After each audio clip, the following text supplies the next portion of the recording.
یہودی کا جنازہ جا رہا تھا. آپ صلی اللہ علیہ وسلم نے یہودی کا جنازہ دیکھا، کھڑے ہو گئے. صحابہ نے کہا یا اس طرح ایک دن دنیا سے جانا ہے، اس طرح دنیا میں امن و امان کا پیغام دو. تم امن کے پیغمبر ہو اور اسلام سلامتی کے ساتھ نکلا ہے. اسلام کا مطلب ہے سلامتی. تمہارا کام ہے سلامتی کو عام کرنا. یہ مکی دور سے ہم لوگ گزر رہے ہیں. مکی دور سے جو صحابہ پر آفت اور مصیبت آ رہی تھی، اس طرح آج کچھ چیزیں ہمارے سامنے آ رہی ہیں. ہمیں صبر کرنا ہے، انشاءاللہ کامیابی تمہارے قدم چومے گی. صبر بہت بڑی طاقت ہے. ان اللہ مع الصابرین. ہمیں صبر کرنا ہے اور شکر کرنا ہے اور اللہ کی طرف متوجہ ہونا ہے. توبہ اور استغفار کرنا ہے. صبح شام قرآن مجید کی تلاوت کرنی ہے. اپنے اخلاق کو بہتر بنانا ہے.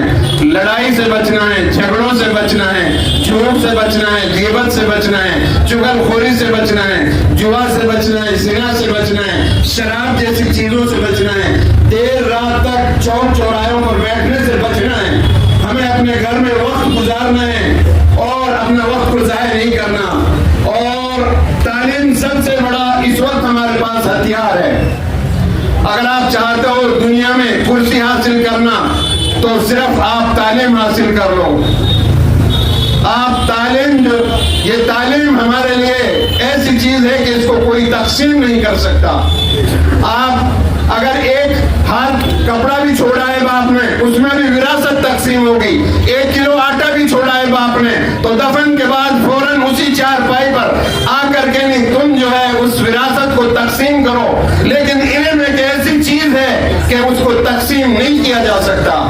اس لیے آپ اپنے بچوں کو دینی اور دنیاوی تعلیم سے زیادہ آراستہ کریں. اور بچیوں کی تعلیم کے بارے میں تو ہمارے بڑوں نے یہ کہا ہے کہ بچے کی تعلیم صرف ایک فرد کی تعلیم ہے، بچی کی تعلیم پورے گھرانے کی تعلیم و تربیت ہے. تو ہم اپنے بچیوں کو بھی پردے کے ساتھ جو ہے تعلیم حاصل کرائیں. سن لو، میں آپ سے بات کرنا چاہ رہا ہوں. 1-1, 1.5, 2 کروڑ روپیہ ولیموں میں خرچ کرنے والوں اور شادیوں میں روپیہ شہرت کے لیے خرچ کرنے والوں، کان کھول کر سن لو. یہ تمہاری شہرت دنیا میں ہو گئی اور اس کا وبال اور عذاب بھی تمہارے اوپر ہوا، کیونکہ تم نے ایک غلط چیز ایجاد کی ہے. تمہاری بیٹی کیا شہنشاہ کائنات حضرت محمد مصطفیٰ صلی اللہ علیہ وسلم کی صاحبزادی حضرت فاطمہ سے بھی بڑی ہے کیا؟ ان کی شادی ہو رہی ہے تو نہ مہندی رچائی جا رہی ہے، نہ شہنائی بجائی جا رہی ہے. 4 مہینہ پہلے نکاح کیا جا رہا ہے سادگی سے مسجد نبوی میں، اور پھر 4 مہینہ بعد علی رضی اللہ تعالی جو بہت بڑے دلہا ہیں، وہ ان سے بڑا کوئی دلہا نہیں ہو سکتا. وہ آ کر کہتے ہیں 4 مہینہ بعد میں یا رسول اللہ صلی اللہ علیہ وسلم رخصتی آج کر دی جائے. آپ نے 4 بجے کے بعد عصر کی نماز کے بعد اپنی خادمہ سے فرمایا کہ ان کو علی کے گھر فاطمہ کو آج چھوڑ کر آ جاؤ. اور آپ نے سمجھا کر بھیجا اپنی بیٹی کو کہ بیٹی ملکہ بن کے مت رہنا، خادمہ بن کے رہنا. اللہ تعالیٰ تجھے آخرت میں جنت کی عورتوں کا سردار بنائے گا. تو میرے بھائیوں، بیاہ شادیوں میں فضول خرچی کرنے سے، آپس کی لڑائیوں سے ہمیں بچنا ہے. قرآن مجید میں اللہ تعالیٰ ایک چینٹی کا ذکر فرماتا ہے. کس لیے؟ سلیمان علیہ السلام کا لشکر آ رہا ہے، چینٹیوں کی جماعت، چینٹیوں بہت ساری چینٹیاں اپنے بلوں سے باہر نکلی ہوئی تھی.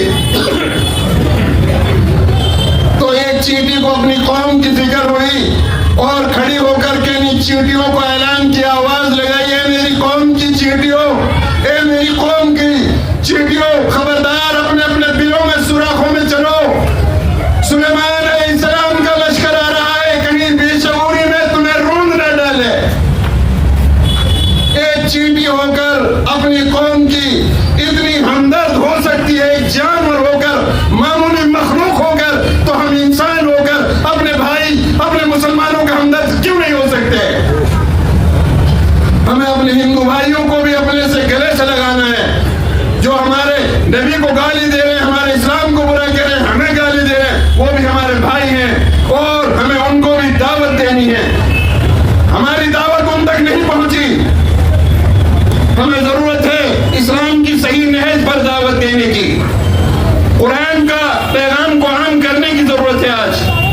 قرآن کے اندر امن ہے، سلامتی ہے. فرماتا ہے اللہ تعالیٰ قرآن میں ایک آدمی کو ناجائز مار دیا، ایسا سمجھو جیسے پوری انسانیت کو مار دیا. ایک آدمی کو معاف کر دیا، ایسا سمجھو جیسے پوری انسانیت کو زندہ کر دیا. ہمارے نبی نے صلح حدیبیہ میں دب کر صلح کی. ہم اور آپ سب مل کر کے نہیں، آج سے دب کر صلح کریں گے. اور رمضان آ رہا ہے، اس کے روزے ترک نہیں ہوں گے. رمضان کی ہمیں تیاری کرنی ہے، ہمدردی کرنی ہے، تواضع اختیار کرنا ہے، اخلاق پیدا کرنا ہے، ان کی ساری پڑوسیوں کے ساتھ اچھا سلوک کرنا ہے، ماں باپوں کی فرما برداری کرنی ہے. 5 لاکھ روپے دے کر حج کو جا رہے ہیں. کوئی دنیا کا مفتی فتویٰ نہیں دے سکتا کہ اس کا حج قبول ہو گیا، لیکن اللہ کے رسول نے حدیث میں فتویٰ دے دیا، کوئی بیٹا اپنے باپ کو محبت کی ایک نگاہ سے دیکھے گا، ایک حج مقبول کے برابر اللہ اس کو ثواب عطا فرمائے گا. کوئی بیٹی اپنی ماں کو محبت کی نگاہ سے دیکھے گی، اللہ اس کو ایک حج مقبول کے برابر ثواب عطا فرمائے گا. کہیں طلباء نے رکھی، ان پر بھی ہم سب لوگ جو ہے عمل کریں، اور اللہ تعالی ہم سب کو عمل کی توفیق نصیب فرمائیں. آپ سنتوں پر، اللہ کے نبی صلی اللہ علیہ وسلم کی ایک ایک سنت پر ابھی سے مدرسے میں عمل پیرا ہو جائے تو آپ کو باہر جا کر پریشانی نہیں ہوگی. اللہ تعالیٰ مجھے اور آپ سب کو عمل کی توفیق عطا فرمائے.